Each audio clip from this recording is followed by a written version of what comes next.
love schools that are transforming? Yes! Are there any women in here who love streets that are safer?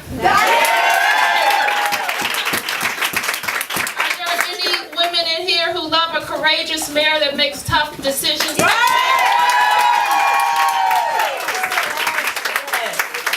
Are there any women from Ward 4 who's had a first lady for 10 years that has represented us well?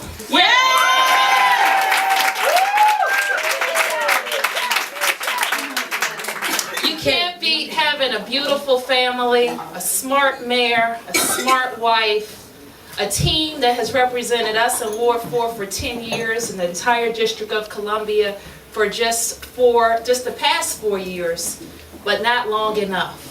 So that's why we're here, to make sure that we can guarantee Adrian and Michelle Fenty 4 more years to lead the District of Columbia.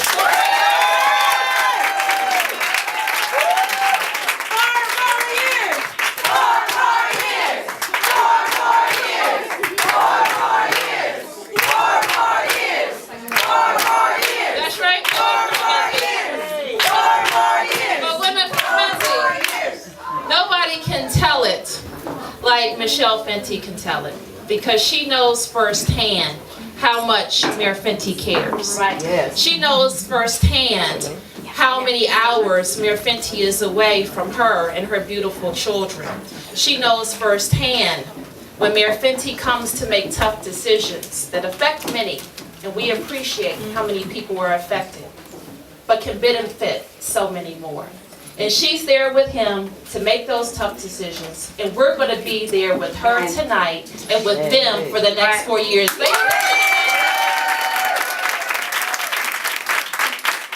First Lady, Michelle Fenty.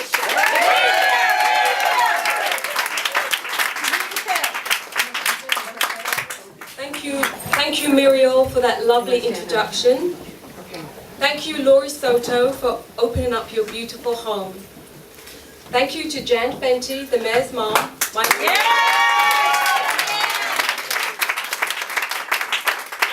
And my sister, right here, Athena, for their love and support. And a huge thank you to all of you ladies and gentlemen for being here tonight.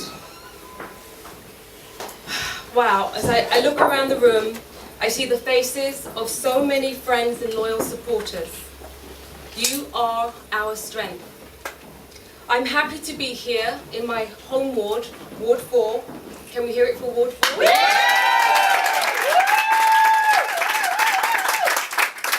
Ward 4 going to deliver for more years?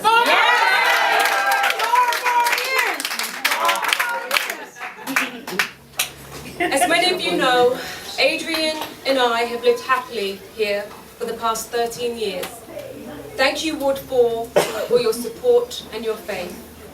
As you all know, I am usually not the person to give speeches, so I'm not quite in my element. I believe you also know that I chose at the outset to maintain my professional career, take care of my 3 young children, and balance as much as a public role as my busy schedule would dictate. And while I've not been very vocal or visible for these reasons, I believe it's time to take advantage of my limited spotlight tonight to say a few important things. As concerned parents, I know you care that our public schools are no longer failing our children. And you also care that DC's dedicated teachers have the chance to finally be paid what we all know that they are worth. As businesswomen in our own right, we all know that our government is working towards making this city the hub of thriving business and development so that district residents can be fully employed. As concerned neighbours, we all know that our neighbourhoods are the safest they've ever been in decades. Right. Yes. I also know that you are excited about the creation of thousands of affordable housing units, including the creation of the Housing First program, which provides permanent supportive housing for homeless people and families. As women leaders, I know that you appreciate a mayor who has appointed many of the best and brightest women to leadership roles within the government. Yeah.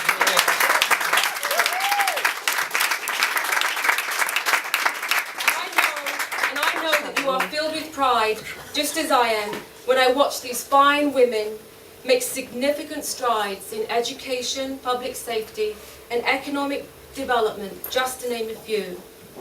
4 years ago, who among us would have believed that we would have Chancellor Michelle, Chief Kathy, and Deputy Mayor Valerie?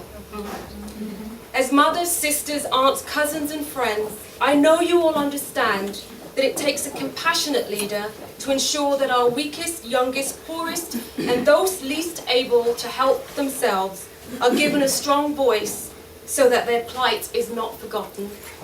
And as proud residents of this ward and of this entire city, I know that you will appreciate the steps we have taken in the direction of becoming a world-class city. Our mayor, ladies and gentlemen, is a catalyst, speeding up much-needed change in this city. But with all the exciting changes that have truly transformed this city, we all know that the change has not been easy. I often get asked, what is it like from your view? I understand that question. Yes, I have a front row seat, and yes, I've learned a lot about politics in the last few years. It's tough. You need a thick skin and a good sense of humor.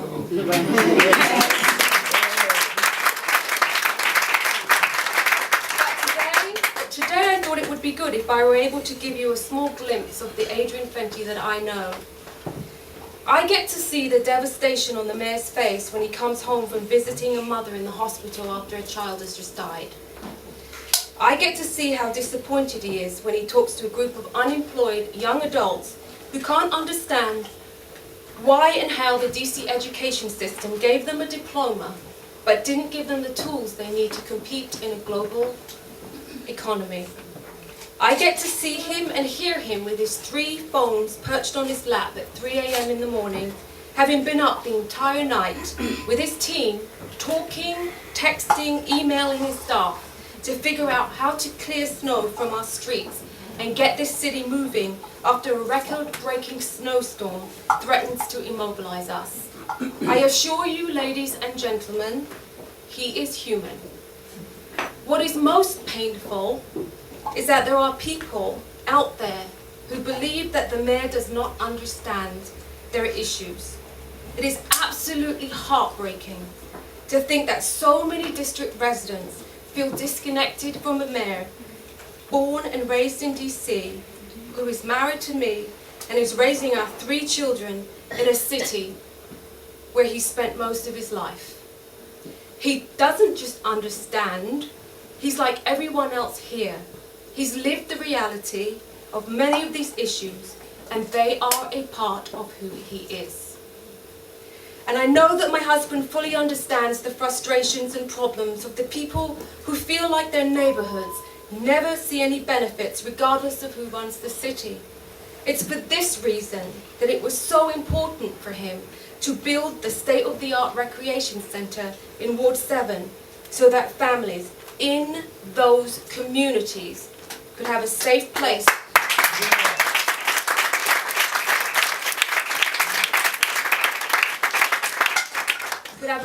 a safe place for the kinds of activities many of us take for granted. It is also for this reason why it's so important, ladies and gentlemen, to work on lowering the crime statistics in all of our neighborhoods, so that regardless of where you live, you have the same opportunity to be able to walk around and feel safe. It's why the Lawyers Committee on Civil Rights said there has been a sea of change in the separate but unequal school facilities since 2007, because my husband will not tolerate a school system where all the nice schools are only in the nice neighborhoods, the way it's been for decades in this city.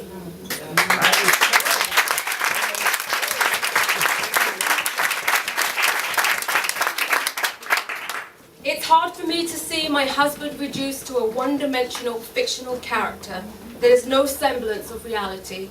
It's shocking to hear people use arrogant as an adjective to describe him. I would say awkward, perhaps. Definitely moving 1,000 miles per hour means less time for subtle conversation. But arrogant government assumes that its directives of improving schools, lowering crimes, improving city services did not originate from the people of Washington, D.C. It assumes a lack of understanding of the basic tenet that as mayor he serves only at the pleasure of the people. It's even harder, ladies and gentlemen, to hear the reckless, manufactured, calculated, mean-spirited and cruel aspersions cast on my husband, me and our family.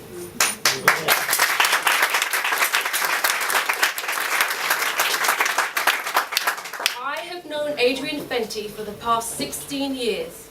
He is the most honest and honourable man that I know. If you remember anything that I say to you today, I want you to remember this. The allegations of the contract steering are unequivocally, absolutely, categorically false.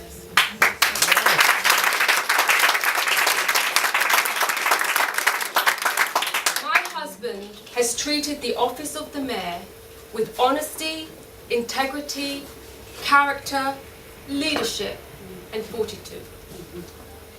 And I wonder, ladies and gentlemen, why all the hatred?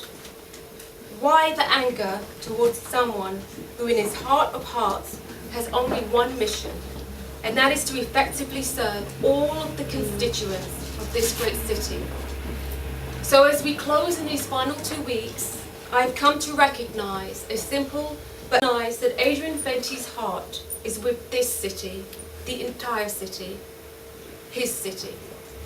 I know that his dedication and commitment to all of the people of this city is unflinching, because despite the stinging barbs, the relentless criticisms, the manufactured misconceptions, and the political murring of issues, he gets up every single day, says goodbye to our 2 sons,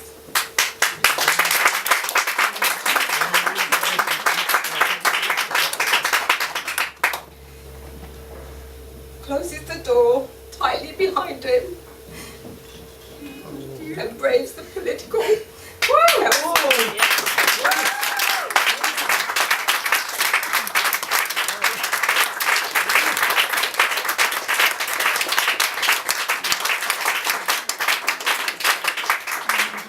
Thank you all for joining us on this mission. We appreciate the privilege of serving, and with your help, we look forward to another 4 years.